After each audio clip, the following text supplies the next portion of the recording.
Hello everyone, and welcome to another entry in our Community Cast series. In this game, we're going to have a 2v2 showdown between Bart Fitzgerald and Shetland Apache, who are going to be facing off against MGM and Faith. So it looks like we do have double Greentide, so we're going to be getting a little bit of WoW action up in here. They're going to be facing off against Norsca and Bretonnia, so definitely some desperate times over there, definitely an unusual alliance. So guys, let's jump right into this game and take a look at the army compositions, and we can go from there. So for the Greentide, they do appear to have a frontal vanguard of some Forest Goblin Spider Riders, so these guys will definitely be having some fun. And what's cool about these guys is they have poison missiles. So if they're facing off against like enemy cav or enemy skirmishers, let's say some mounted yeomen or some poison warhounds are trying to catch them, they're going to actually poison those units, and while they fire on the move, because they do have that ability, and the enemies won't be able to catch them. So definitely pretty annoying against like Norsca. They can poison the hounds, they can kind of poke down those berserkers in the front line, and Knights of the Realm will most definitely not be able to catch those guys. Granted, Knights of the Realm, what is their speed actually? Let's go ahead and take a look. So Knights of the Realm have 80 speed because I believe they have Uncle Albert somewhere on the map. But these guys have 78 speed, but with that poison, they're not going to be able to catch them, that's for sure. Aside from that, they do appear to have some black orcs mixed in with some biggins over here, some savage orcs, orc biggins, and for the leadership, they have, oh yeah, Skarsnik is here. So Skarsnik and Gobla definitely here, ready to party, doing some scheming over here before the fighting starts. They do have the Sneaky Stealin in the back, so they have Gorkle Fix-It, Itchy Nuisance, and Sneaky Stealin. Rusty Arrow firing line, which mixed in with some savage orcs. So man, definitely quite a diverse greenskin army here. But aside from that, in the front line, a bunch of orc boys, some night goblins with a big firing line over here. So some orc air boys in the back line. It looks like actually 4 groups. They're going to be flanked by a night goblin war boss. So a lot of squig and goblin leadership going on here. But man, I love the faceplate on these guys. It's got to be one of my favorite kind of artistic decisions. Did that thing actually just follow me when I pan around it? Look at that. You guys notice that? It's following me. I've never noticed that before. That's pretty crazy. But anyways, some orc biggins in the back. That's like totally tripping me out. So some orc biggins in the back and some black orcs. And it looks like another goblin back here. Gorkle Fix-It, Itchy Nuisance, all kinds of fun stuff. So just a big old Greentide, guys. I mean, it's hard to get as tactical in 2v2 maps because there's just so much going on. But just a ton of Greentide coming, and it's going to be fun for all. So for the Bretonnian army, they do have 2 Questing Knights on the far side and the Companions, which are pretty powerful squad right here. I mean, these guys have good AP. They can pretty much ride down any greenskin infantry. They can deal with black orcs. Granted, orc boy biggins do trade well with these guys. Just something to watch out for. Granted, I don't think I saw any of those. Did I see any over there? Don't think so. Aside from that, excuse me. In the front line for Bretonnia is a bunch of men-at-arms, so these are definitely the fodder. These guys are going to have a rough time, and you can see he didn't bring the shielded variant, so these are literally the ultimate frontline fodder. They have 26 weapon strength, though, so against like orc boys and things, they'll be totally fine. In the secondary line, he does have some battle pilgrims, who I think are one of the best infantry choices against the greenskins. They have high enough density and, decent defensive stats, I suppose, only 28 melee defense, but, they have good density, good leadership, so they can trade with biggins, they can trade pretty well with savage orcs. Granted, black orcs will do well against them, but for their cost, you can have a lot of troops, with these guys, so. In the back, he does have the Holy Warden. So the Holy Wardens are awesome. Really, really strong regiment of renown. Definitely, pretty much an auto include in a lot of matchups, except maybe against the dwarves. But they do have a high weapon strength of 51 right now. 51 melee attack with flame attack. So, if you're fighting against Norsca or, some faction that has a weakness to fire, definitely does not hurt. So he also has some more Knights of the Realm over here, who are about to begin skirmishing with these Morgav's Mangy Marauders and the Death's Creepers. Oh man, a bunch of regiments of renown. So for Norsca, bunch of berserkers in the front line. So berserkers are really good against like most greenskin infantry except black orcs. So they have incredible weapon damage, very similar to Forsaken in terms of their like general stats, high offensive stats, low defense, but I mean Forsaken themselves have 75 armor and better melee defense than these guys. So these guys are really kind of an all-in troop, but they do have that enraged mechanic, but nonetheless they'll do well against everything except black orcs. So in the back line, he's got some Marauder horsemen with throwing axes, definitely probably just there as a deterrent against flying stuff. So, one of the more common greenskin lords you see is like an orc war boss on a flying mount or Azag. So having a little bit of a, missile pressure here is good, and also some counter skirmishing. Granted, the goblins will be able to outmaneuver these guys pretty hard. We do have a Femir Balefiend in the back with pretty much the full Lore of Shadows, and also Big Daddy Throg with his hammer, and Throg is definitely one of the better picks against greenskins. He can duel, the big powerful lords, he regenerates against the peppering missile fire, and it's just an absolute gangster. So we also got some Blessed Trebuchets. So guys, my apologies for the long-winded introduction. A lot to go over here, but let's get this battle rolling. So you can see in the front line the skirmishers of a Bart and Shetland Apache are coming in and doing a little bit of skirmishing right here. Probably going to poke at some of these men-at-arms and, get some value out of that. And he did charge forward with the Knights of the Realm to do a little bit of damage, but quickly realized he wasn't going to catch those tricksy gobos. So up here you can see that Alberic, Uncle Albert, is actually the choice, and he does have the Wrath of Manon as well as the speed buff. So I think the speed buff, I don't think it's map wide. I think it's like people near him are going to get that buff. So if he really wanted to catch these goblins, he might be able to. But oh no, it looks like the Questing Knights are going to get into the chicken coop and catch catch some of the goblins. So the goblins in the back are being rode down by some of these questing knights, and you can see they're kind of like very glitchy, just being like pushed forward, but they're getting cut down. It's definitely very rough. So they're shaking right now, and if the Bretonnian player wants to push them off the battlefield, he's going to be able to. Granted, you can see the poison does bring their speed down to 62, so if he can't get away, he might be able to slip away from this, but unfortunately it looks like they're going to, just have to eat that loss right there. So he played with fire here, and he got caught. He tried his best, but the goblins are still out there in numbers.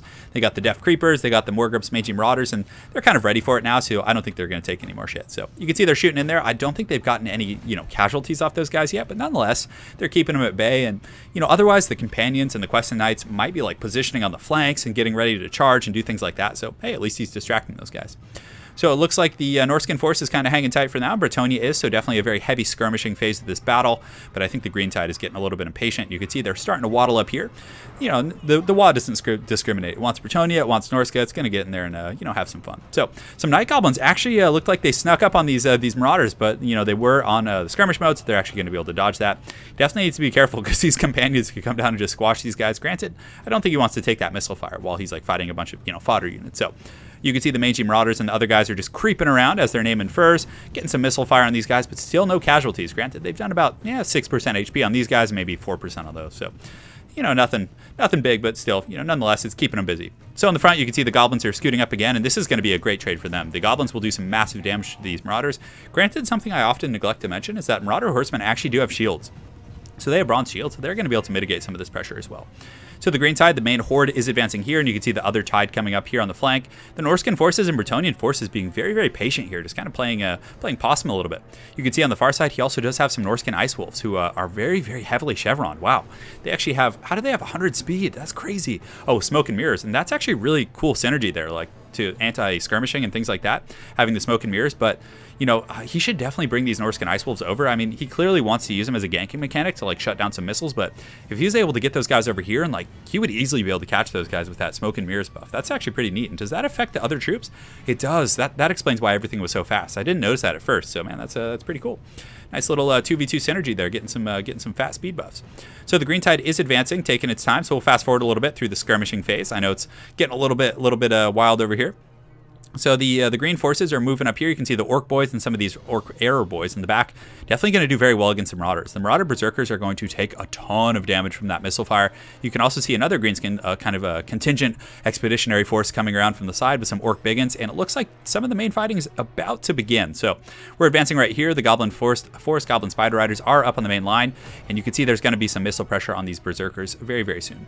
So, man, these guys are really, really just kind of, playing it patient, though, not jockeying for position. Something I would like to see in 2v2, and it's kind of hard to tell whose forces are whose, but I've seen some really effective, like, 2v2 compositions where, like, players will stack and move as, like, one giant force. And it kind of, like, throws people off because most people deploy as two, but nonetheless, it seems to be working out well. So, all right, one more fast forward here, and it should get us right to the action. So the skirmishers here in the front line doing some good peppering here, and you can see the men-at-arms are taking a little bit of work, and yeah, that actually does some good damage. You can see 2 or 3 models going down there, taking them down to about 86 models, and doing some good HP damage. But this is where it's going to get really rough for the Norscan Berserkers. So on the front line, these guys are just getting peppered by the Orc Air Boys. But nonetheless, they're going to get in there, and if they can stay and like stick in that fight, so if they end up fighting like low-tier infantry, if they fight Orc Boys and things like that, they're probably going to get their full enrage mechanic, and they're going to get some good value. So right here in the front line, just a battle of pure and unadulterated savagery. But these Orc Boys, man, they're actually giving it back a little bit because Norscan Berserkers have really pitiful stats in terms of defense.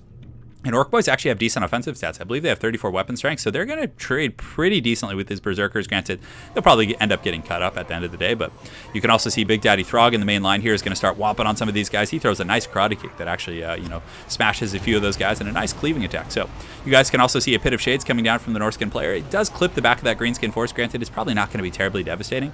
So in the back, you can see some Black Orcs and some other troops kind of regathering, and you can see the Night Goblin Warboss over there, and I think Skarsnik has emerged from the forest. We do have some Black Orcs engaging on the side against the Bretonnian forces, and these Black Orcs are going to take very little damage. Granted, they have low melee defense, right? So low melee defense essentially equivocates to them taking a lot of hits, but their armor is going to mitigate so much of that damage. I mean, you can see they're at 60 models. They've already racked up 21 kills, and they've massacred most of these men-at-arms. Up on the high ground here, you can see that these Knights of the Realm have gotten into these missile units and some of these Night Goblin Archers.